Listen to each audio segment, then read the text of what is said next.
Bonjour les amis. Le moteur essence de 4,7 litres est équipé d'un entraînement par courroie de distribution. Le successeur de 4,6 litres a reçu un entraînement de distribution fiable de type chaîne. Les unités à essence ne posent pas de problème. Certains propriétaires d'essence 4,7 litres se plaignent uniquement de l'apparition de vibrations dans la plage de 1700 à 1900 TR/minute. Le turbodiesel de 4,5 litres dispose également d'un entraînement par chaîne de distribution fiable. Mais le moteur lui-même n'est pas si parfait. Les versions de moteurs diesel de 2008 à 2010 souffraient souvent d'une consommation d'huile après 80 000 à 100 000 km, jusqu'à 1,5 à 2 litres aux 5 000 km, les propriétaires de voitures allemandes souriaient. Cet appétit pour le pétrole est relativement faible, mais ce turbodiesel n'est pas du tout sujet à la consommation de pétrole. La cause des problèmes réside dans la pompe à vide du servofrein. Le seau a été brisé et la pompe a forcé de l'air dans le carter moteur, augmentant ainsi la pression interne. Une pression excessive a contribué à augmenter la consommation d'huile, notamment via le turbocompresseur. Plus tard, au cours du second semestre 2010, le défaut de conception a été éliminé. Après 80 000 à 120 000 km, le visco-accouplement de la pompe supplémentaire avec le réchauffeur de liquide de refroidissement commençait souvent à siffler. L'unité de commande du turbocompresseur est située dans la doublure d'aile droite. Au fil du temps, la saleté et l'humidité s'y accumulent, ce qui provoque un dysfonctionnement de l'appareil. Un carburant de mauvaise qualité affecte de manière prévisible la durée de vie des injecteurs de carburant.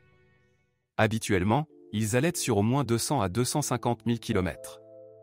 Après 150 à 200 000 km, il est nécessaire de nettoyer le système EGR de la suie accumulée.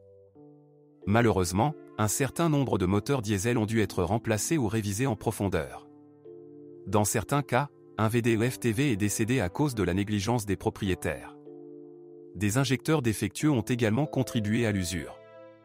De plus, il existe une opinion selon laquelle la durée de vie du moteur est réduite par la quantité de suie entrant par le système EGR. Souvent, des problèmes survenaient en raison de dommages au tube perforé du bol du filtre à huile. Il est tombé lors du remplacement du filtre. Les mécaniciens inexpérimentés ont décidé qu'ils pouvaient s'en passer, alors ils ont simplement jeté la pièce supplémentaire. De ce fait, lorsque le couvercle était vissé, le filtre se déformait, ce qui augmentait sa résistance interne et réduisait son débit. La pression d'huile a chuté et le moteur s'est rapidement grippé. Il est à noter que même les mécaniciens des services officiels ont commis une erreur fatale. Un problème courant pour les moteurs diesel et essence est une fuite dans la pompe du système de refroidissement après 80 000 à 120 000 km. De nombreux propriétaires de différents modèles Toyota ont rencontré ce problème. Après 200 à 250 000 km, le radiateur du système de refroidissement peut fuir. Les chocs lors du changement de transmission automatique pendant la conduite, ainsi qu'au moment de l'arrêt, ne sont pas provoqués par des dysfonctionnements de la boîte, mais par le mordant des traverses de l'arbre de transmission arrière. Les problèmes sont apparus après 20 000 à 30 000 km et sont bien connus des propriétaires du Prado 150.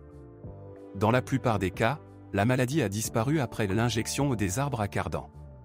Si les chocs ne disparaissaient pas, les fonctionnaires remplaçaient l'arbre de transmission sous garantie. Des traverses d'arbres à cardan défectueuses provoquent également des vibrations. La machine automatique elle-même ne pose aucun problème. Dans la suspension, il est le plus souvent nécessaire de changer les bagues et les jambes de force de la barre anti-roulis arrière, après 60 000 à 80 000 km. Suite à cela, avec un kilométrage de plus de 80 à 120 000 km, les roulements de roues avant ont souvent commencé à bourdonner.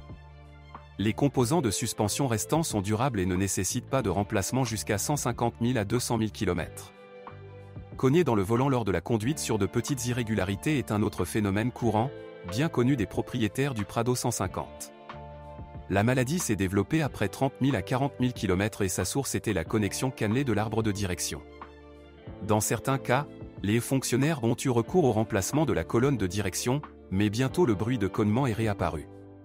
Ensuite, il a été chassé en installant des nettoyeurs haute pression après le ressort de verrouillage. Mais cela ne s'est pas avéré être une panacée.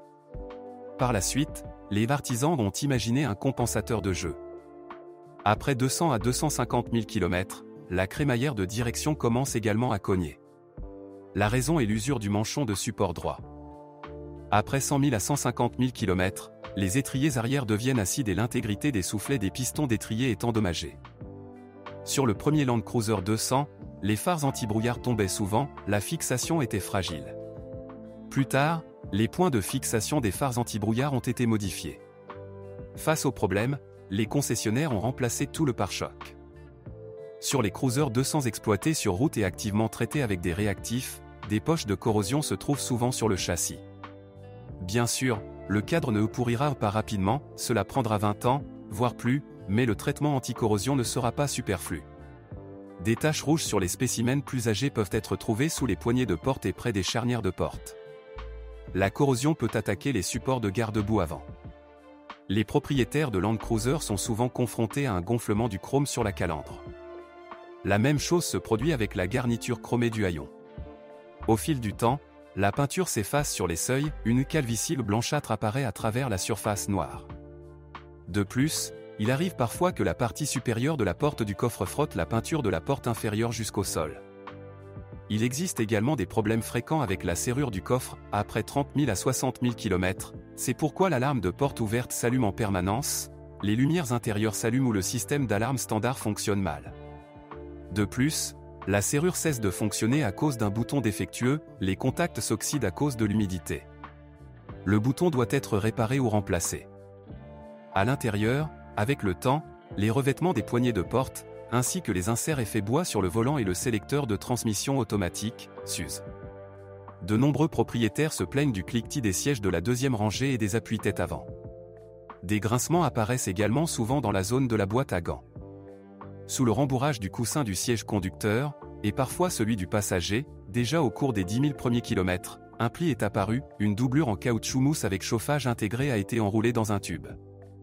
Après 100 à 120 000 km, le moteur du chauffage se mettait souvent à siffler, les bagues s'usaient. Lors des gelées hivernales, certains propriétaires ont été confrontés à une mauvaise répartition de l'air chaud, l'air froid soufflait d'un côté, tandis que l'air chaud soufflait du côté opposé. Le problème est lié à l'aération du circuit de chauffage. Les services officiels ont résolu le problème avec succès en remplaçant le radiateur du chauffage. Après avoir remplacé le radiateur, il était souvent possible de surmonter un autre problème hivernal courant, l'air froid provenant des déflecteurs d'air des passagers arrière. L'une des explications des revendeurs sur les causes profondes de ce phénomène est le fort refroidissement du liquide dans les tubes posés sous le bas de la carrosserie. Aucun problème électrique systématique n'a été enregistré. La défaillance des capteurs de stationnement est généralement causée par des dommages au câblage sous le bas, par la corrosion des contacts du connecteur ou par un dysfonctionnement du capteur lui-même. Si vous connaissez d'autres dysfonctionnements de modèle, assurez-vous d'en parler.